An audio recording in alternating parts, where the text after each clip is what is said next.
If you're a buyer that's struggling to find something in this market, we've got 3 hacks that you've probably never heard of. And we're going to break it all down for you in our latest market update. So let's get started.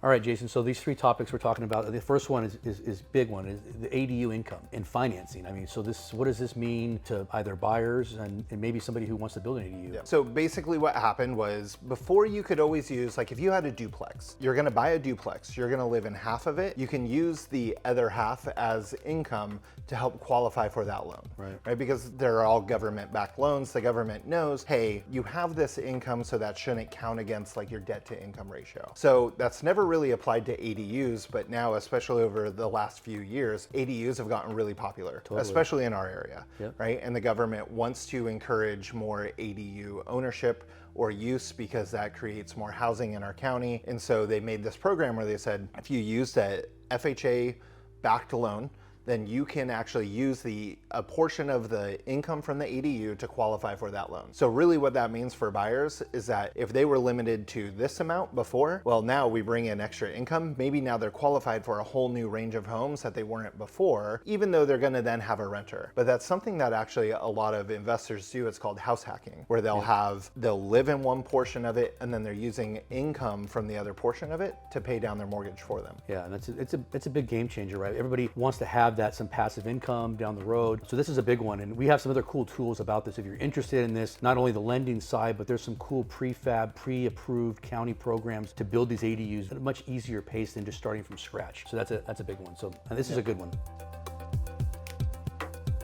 All right, Jason, so another great, I'll call it a tool that's out there now for home buyers. Multifamily, there's a lower bar of entry pretty much, right? So now properties like duplexes, triplexes, up to 4 units, a fourplex, there's now a great new entry point for buyers to get into the investing or a place to live, right? Yeah, so kind of along the same lines of what investors will do of that house hacking, where they want to live in one of the units and then rent out, in this case, the other 1, 2, or 3 units in the building. And so if you're somebody that wants to go find an investment property like that, maybe live in it for a few years, help buy down that mortgage or pay down your mortgage and gain equity in it, nothing says you have to stay in it forever. And there's some rules and requirements of how long you stay in the home. But if you're planning on moving in, staying there, renting out the other 2, 3, 4, or 2 or 3 units, it can be a great option. And we have some in Santa Cruz County to look at. It has to be owner occupied. So you do have to live in one of the units. But again, it gets you into a point where you want some income, and it could be a great trophy property that you can hang on to for decades, really. These is what we really recommend as far as investing in multifamily. Yeah, so not just owner occupied, but primary residence, things like that. They're gonna do some checks to make sure it's not going to your institutional investors. They're trying to kind of bring in, a lot of times we'll hear people say, oh, it's just investors coming in, pumping up the prices in the county. Like, well, this is an opportunity for kind of, let's say, your average person to get in and do this. And again, it's going to change what they're able to qualify for, because now we can use those other units as income. So if they were just kind of making up numbers, if they were only able to qualify for $1 million before, well, now we use the income from the other units into their income. Now they're able to qualify for much higher. Again, just opening up more options. You're no longer pigeonholed into, I can only afford this one thing. Totally. And I guess one thing for these buyers out there, higher rates that we're seeing today, that there's less competition. A lot of the investors, maybe this doesn't pencil out to them if they're not going to live in one of the units. But as a buyer, you live in one of the units, all of a sudden, wow, this is now a more affordable way or a smarter long-term investment where maybe, you don't have that big fancy house. You've got fixture housing costs in a great location with future income potential. It's a win-win. I literally just talked to a buyer today who's stressed out because every year her lease is up, she goes for renewal and they increase it, even though it's incremental. Over the 10 years that she's been in that house, it's gone up and up and up every year. Even though it might cost her a little bit more now to buy the home, even with higher interest rates, she knows that buying that home secures her future. She's also getting a little bit more up in age, where she is much more concerned about actually securing, where am I gonna live for the next 20 years? Right? And so that's one of the angles where we'll often talk about the interest rates, things like that. And not everyone's overly concerned about it if they can afford the payment and secure their future. People have been renting for decades. Yeah, literally decades. Literally, right? And you're paying off someone else's mortgage. is basically what's happening. And then you're stuck when they want to sell that house, they pass away, the family inheritance, they sell it. Now you're stuck resetting. You might have had a great deal on rent, and all of a sudden now it's like you got to go find a place to live and $5,000 a month, and you can't do that. And now you're forced out of the area. So that's why, right when you're earning income and you're in the prime of your working years, if you don't own real estate, you've got to talk to us about these different possibilities out there. It's just, it's a game changer and really important. So I want to pass that on.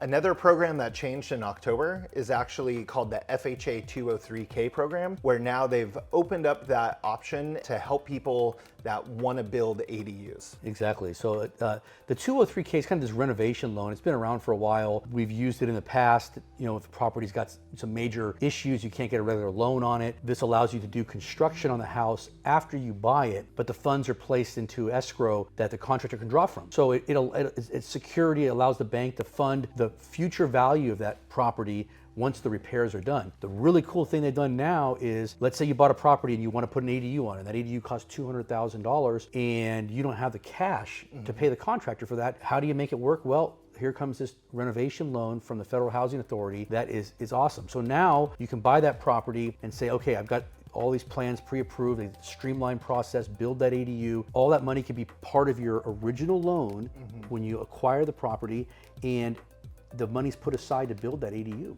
So here all of a sudden now you've got a 1-bedroom or a studio or whatever it is that you can add on to that property allows, and you didn't have to have the cash to come up with that. And then you've increased that future value. Now all of a sudden that property's value could go up by $500,000. It just because of the income potential or just the extra use of having that extra unit on the property. So this is a huge one, I think. There's a lot of other things, possibilities that we can get in, kind of break it down. But I mean, the bottom line is, if you want or need an additional unit on your property, come talk to us and let's break it all down for you. Well, in different ways I kind of think you can use that is, one, you're just looking for rental income, right? True, that yeah. you want to build this in order to kind of create some additional income for you to help pay down your own mortgage.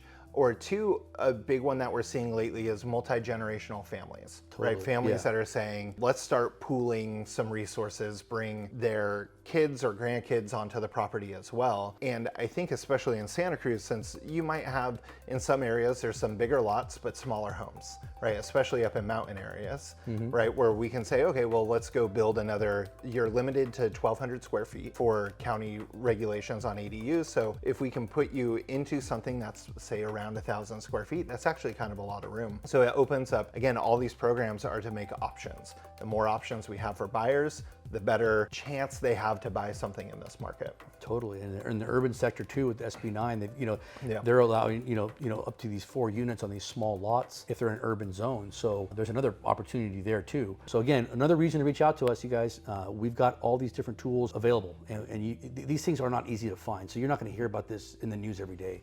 So another reason to engage.